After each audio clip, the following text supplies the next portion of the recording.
Құрметті көрермендерім, менің каналыма тіркелмеген болсаңыздар, міндетті түрде тіркеліп қойыңыздар. Мен сіздермен күнделікті денсаулықтарыңызға пайдасы бар ақпаратпен бөлісіп отыратын боламын.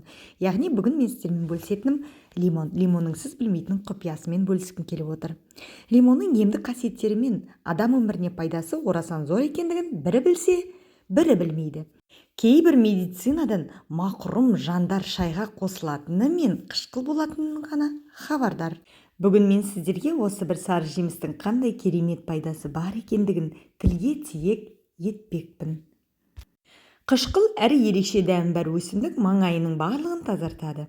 Сонымен қатар иммунитетті көтеріп, түрлі вирустарды жоюда өз пайдасын тигізеді. Лимон жемісі айналасын хош иіске бөлейді, сондай-ақ депрессиядан шығуға көмектеседі. Мұны білетін мамандар элиталы мейрамханалардың маңайында осы бір өсімдіктің ағашын отырғызады. Келген қонақтар өздерін жайлы сезініп, қайтадан бас сұғуға ұмтылады.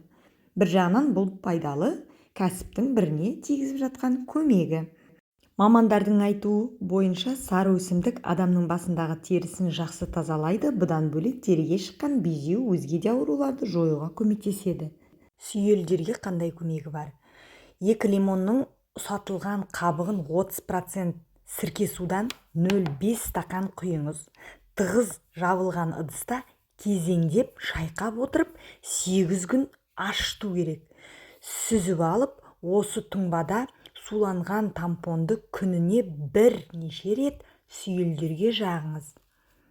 Секпілдер 100 грамм бал алып, 1 лимонның шырынымен араластырыңыз. Осы қоспамен дәкеден жасалған майлықтарды дымқылдатыңыз және секпілдер жабылған жерлерге 15-20 минутқа жағыңыз. Табысқа жету үшін үнемі 15-20 маска жағуға болады. Төмен қан қысымы болған кезде, климактериялық кезеңінде тамақтан соң үгітілген кофе дәмдеріне 50 грамм 0,5 килограмм балдан және 1 лимонның шырынынан жасалған қоспаны 2 сағаттан кейін 1 шай қасықтан қабылдаңыз.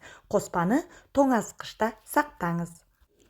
Бас ауруы. Жаңа піскен лимонның қабығын алыңыз, цедрадан тазартыңыз, қабаққа салыңыз және бірнеше уақыт ұстаңыз.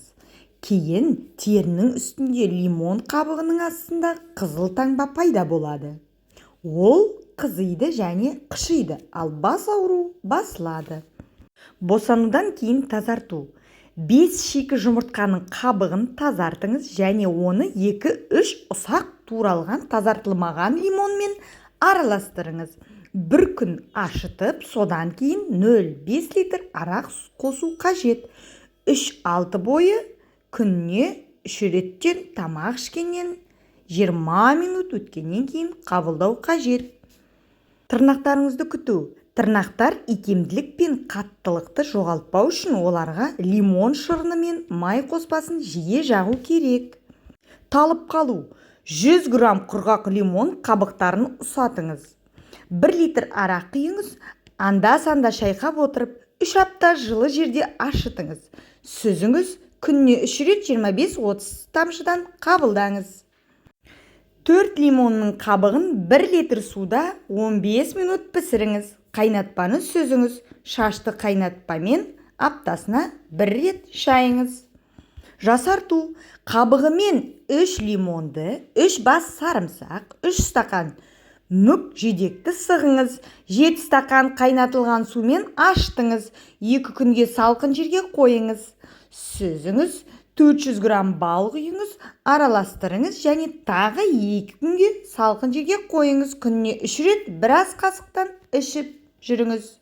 Сіздерге менің ақпаратым ұнаған болса, лайк басып, подписка жасап қойыңыздар. Міндетті түрде колокольчикті басып қойсаңыздар, сізде күнделікті бірінші болып шығатын боламын. Рахмет, сау болыңыз.